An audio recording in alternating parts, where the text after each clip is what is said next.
Selamat datang saudari. Macam mana panggil saudari? Boleh panggil saya Izati. Izati. Okay, Izati comfortable dengan environment sini? Ya, Okay, so kita straight to the pengenalan diri, okay? Okay, saya Soshen Lin merupakan pelajar di Unimas ambil jurusan counseling berumur 21 tahun. So Izati boleh memperkenalkan diri dulu? nama saya Nazira Izati, boleh panggil Izati. Saya berumur 21 tahun. Saya berasal dari Sabah. Sabah. So Izati ada berapa siblings? Saya ada 2 siblings. Saya yang sulung, and then 1 perempuan. Perempuan. Nak tanya hubungan dengan sibling okay ke? Okey. So, apa pekerjaan ibu bapa Izati? Bapa saya kerja pemandu lori. Mak saya suri rumah. Okay. So, Izati pernah join sesi counseling sebelum ini? Pernah? Okay, so Izati memang tahu 3 elemen itu kan? Ya. Okay, saya menegaskan sekali again. Yang pertama, dari segi peranan, saya sebagai kaunselor akan membimbing Izati sepanjang masa sesi counseling inilah. And then Izati sebagai klien mesti memberi kerjasama kepada saya, menceritakan apa masalah dengan jujur. Okay? And then dari segi masa ini kita akan, sesi counseling ini, kita akan menjalan sepanjang 20 minit ke 30 minit. So dari segi kerahsiaan kan, ini amat penting lah. Apa yang dicerita oleh Izati tidak akan dibawa oleh saya keluar dari sesi ini, tapi sekiranya Izati nak mencederakan diri Izati sendiri atau saya akan melaporkan kepada SB saya. Okay. Ada apa-apa pertanyaan tentang 3 elemen ini? Tidak. Okay, so kita proceed kepada masalah Izati. So Izati ada face apa-apa problem kan recently? Saya ada masalah dari segi kewangan. Kewangan. So bolehkah saya tahu masalah kewangan dari segi apa? Dari segi Apa problem yang Izati face dalam kewangan ini? saya kan student, and then saya student yang tidak pinjam PTPTN dari first sem saya masuk ke sini. So masa masuk sini, parents saya cuma bagi 1,500 untuk yuran and perbelanjaan di sini. Lepas tu dengan 1,500 ni saya survive untuk 6 bulan. Untuk 6 bulan, and then saya rasa susah lah kalau tak pinjam PTPTN ni kan. Dia menyebabkan saya susah untuk, kadang kalau saya mau makan, saya berfikir banyak kali. Saya mau makan kan? Tidak. So, saya mau berjimat pak. And then sebelum ni adik saya masih belajar, masih SPM kan. So dia punya yuran masih rendah lagi. Boleh ditanggung masalah. Masih boleh ditanggung. Saya dan tu saya sejak kan yang belajar masuk U yang perlu banyak, yang perlu ada yuran yang banyak mau dibayar, and then saya merantau dari Sabah ke Sarawak. Saya perlu 2 flight dari Tawau ke KL atau Tawau ke KK, and then KK ke Kuching atau KL ke Kuching.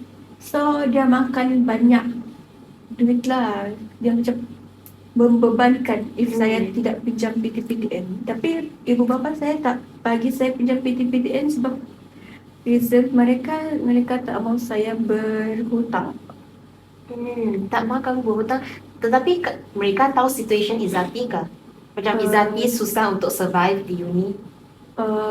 Kalau pun cakap mereka tahu tu, saya rasa tidak. So saya tidak pernah cerita saya tiada duit, saya tidak makan apa.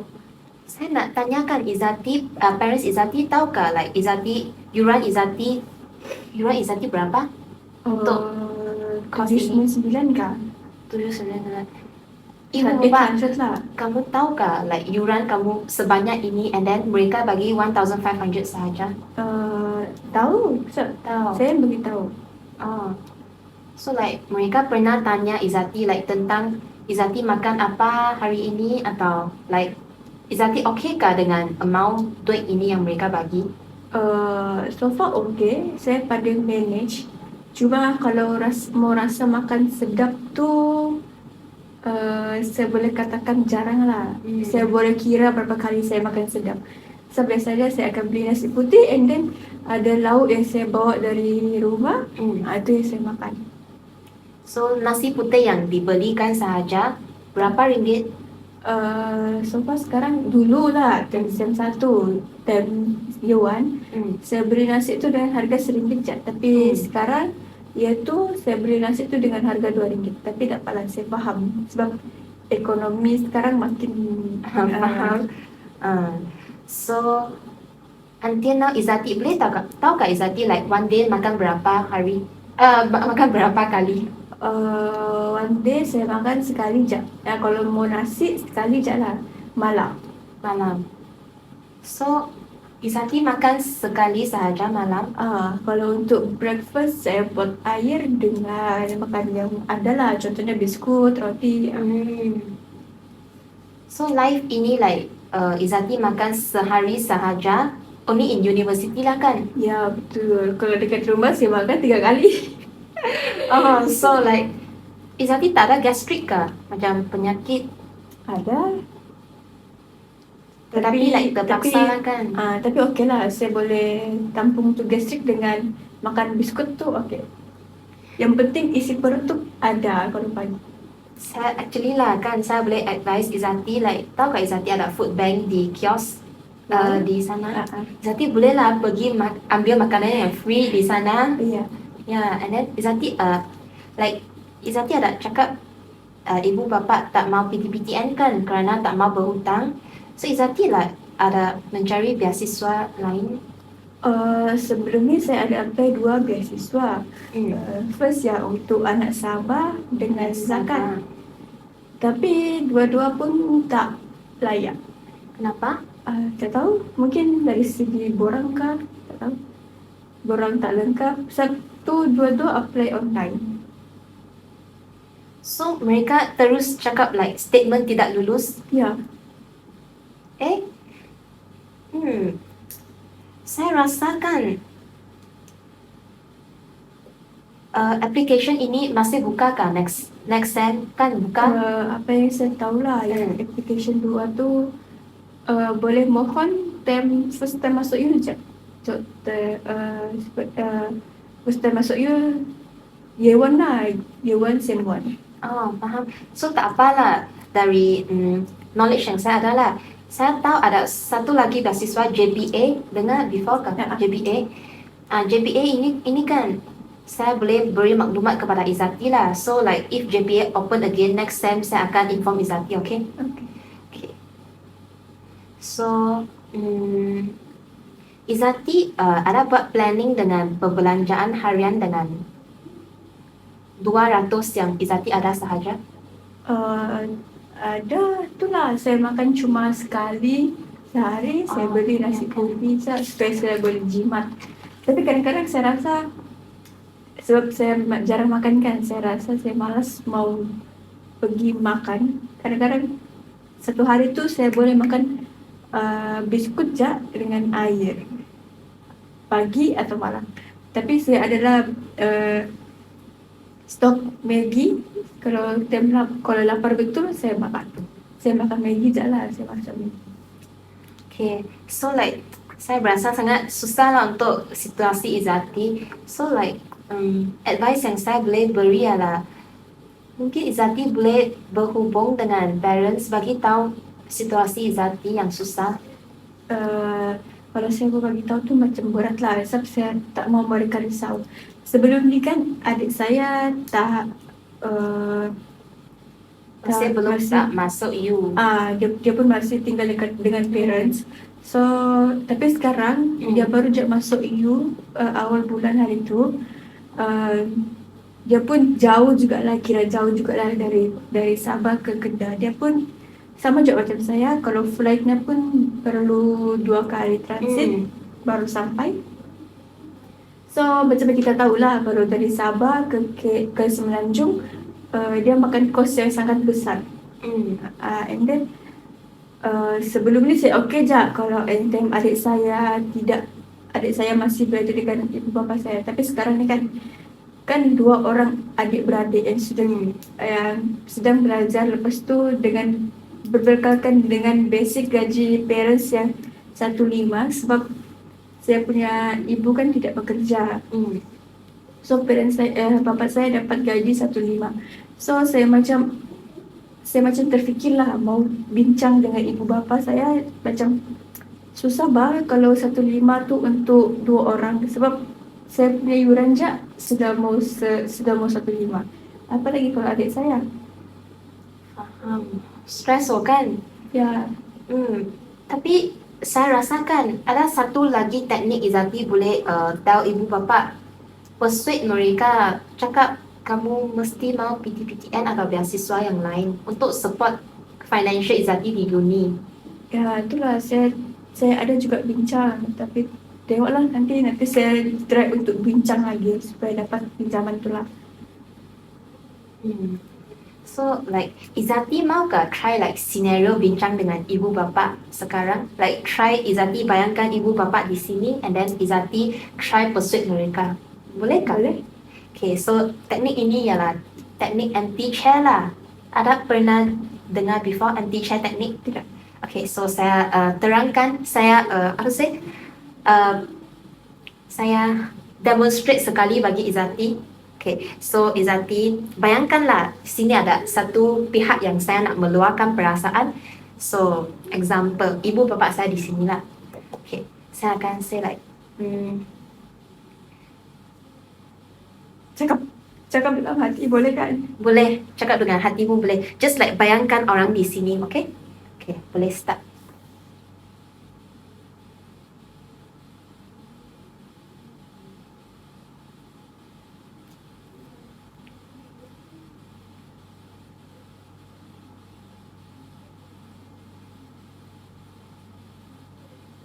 Okay.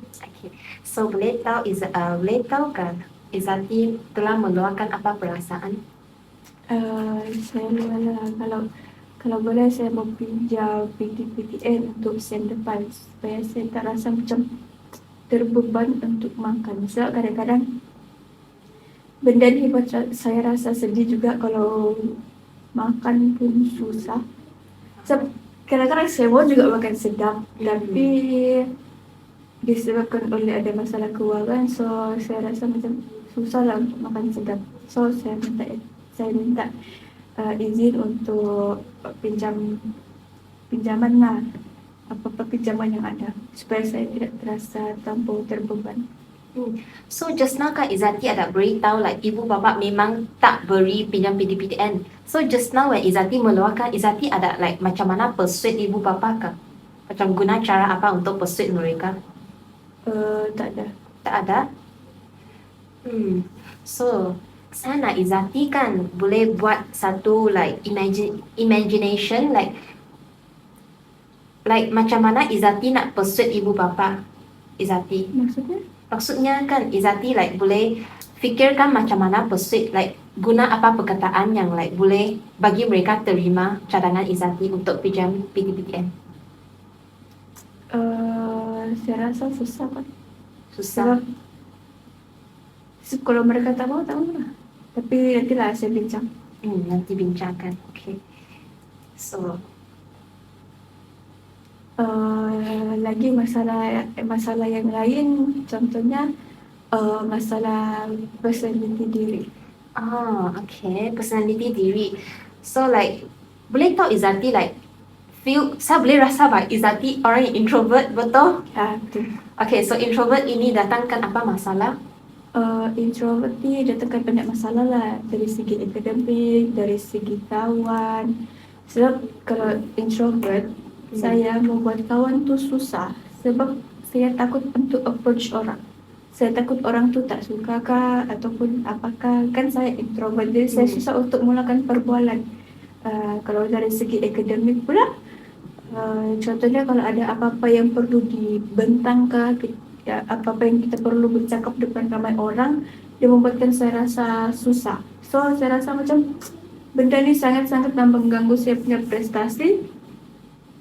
Sebab kalau macam kita tahu kalau untuk membentang kita mestilah confident, tapi disebabkan saya tidak confident, itulah membuatkan saya punya kadang-kadang apa yang saya sebut tu tidak jelas. Oh, faham. So selalu buat presentation, Izati akan gemetar kan? Ya, saya akan rasa saya akan shaking, lepas tu mulut saya ni macam terkunci. Maksudnya apa yang saya mau sebut tu Tak boleh sebut tak dengan boleh sebut betul. betul. Faham. So like macam nak tanya pasal akademik kan, saya curious lah, Izati like ada buat apa training di rumah dulu sahaja, di rumah before presentation, like macam practice dulu. Practice tu ada juga, tapi dia lain lah. Kalau kita practice sendiri, tidak orang tengok kan, dia macam tidak nervous, dia okey je.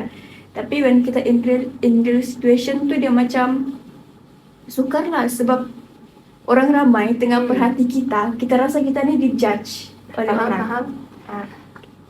Actually kan saya pun ada sedikit masalah inilah, tapi saya try before teknik lah. Saya selalu akan pegang pen semasa saya presentation. Jika saya takut kan, saya akan apa? Ya, saya pun kadang-kadang selalu pegang benda. Lepas tu saya macam saya present, saya selalu buat body movement tu supaya saya tidak rasa terlampau gemetar. Tapi tu teknik macam dia okey, tapi still juga nampak yang kita tu gemetar. Izati tarik nafas kah? Sebelum presentation tarik nafas. Try lah Izati tengok, jangan tengok mereka, tengok in front sahaja. Tengok belakang yang tak ada orang. Saya rasa tak boleh, saya rasa macam saya orang yang paling lemah kalau bab eye contact. Saya rasa macam orang tu judge saya kah? Orang tu apa kah? Gitu. So saya pun minta advice lah macam mana matlamat saya datang sini, saya pun minta advice lah macam mana saya mau improve saya punya presentation skills. Satu, presentation skills. Dua, personality diri saya. So like Izati nak mix kawan, nak from introvert jadi extrovert sikit. Okay, so that kamu boleh mix with other friends lah, make new friends kan? Okay, so pernahkah Izati sebelum ini approach kawan baru? Pernah, cuma dia rasa macam susah sebab saya kan diam sejak dia macam kalau mau rapatkan lagi tu hubungan tu dia rasa macam like susah jugalah. Sebab kalau kita yang tak banyak cakap dengan yang orang yang banyak cakap tu, saya rasa macam susah untuk bergabung. Sebab kalau introvert dengan introvert saya rasa macam boleh. Kalau introvert jumpa introvert saya rasa saya boleh bercakap. Faham. Means that Izati pernah like nak join mereka tapi like rasa dipinggirkan. Ya, betul. So okay, so bagi Izati kan, if like pilih orang yang introvert dengan extrovert, Izati memang pilih orang yang introvert. Ya, betul. So, sama dengan saya punya personality. Faham. So like dari perspektif saya kan, orang yang extrovert kan, if mau berkawan, kita akan approach orang yang introvert. So like orang yang extrovert kan, Izati tak perlu risau talk dengan orang yang extrovert kerana orang yang extrovert ini dia akan approach Izati sendiri. Jika like situasi ini Izati berasa takutkah if like orang itu bercakap banyak? Kalau bercakap banyak tu saya rasa macam kalau takut tu tak jugalah. Cuma kalau macam mereka cakap banyak tapi saya jawab sepatah je, saya rasa macam segan bah. Segan. Okay. So berapa lama sudah? Okay, so saya rasa masa pun sudah almost kan. Okay, so dalam sesi ini kan Izati sudah bincang dua isu. Yang isu pertama ialah dari masalah kewangan. So parents Izati bagi Izati sebulan 1,500 and then 799 for the school fees, and then 399 for the hostel, left 200 for your expenses, for daily expenses Yes. kan. Okay, so like and then kamu tak pinjam PTPTN tetapi inginkan. Yeah. So cadangan yang diberi adalah communicate, persuade parents, and then bagi beasiswa JPA saya akan tolong kamu. Okay. So isu kedua Izzati dibincang ialah isu personality Izzati. Okay, saya dapat rasa Izzati orang yang introvert, and then memang nak berkawan tetapi takut sukar nak start perbualan dengan kawan kan. Okay, so sebelum kita end sesi ini, saya nak Izzati buat sedikit homework untuk next sesi, boleh? Okay. Okay, so dalam sepanjang 1 minggu yang kita tidak meet, saya nak Izzati try to approach kawan baru and then tell me your feelings in the next session, boleh? Boleh. Okay, so kita end sini lah. Okay. Thank you.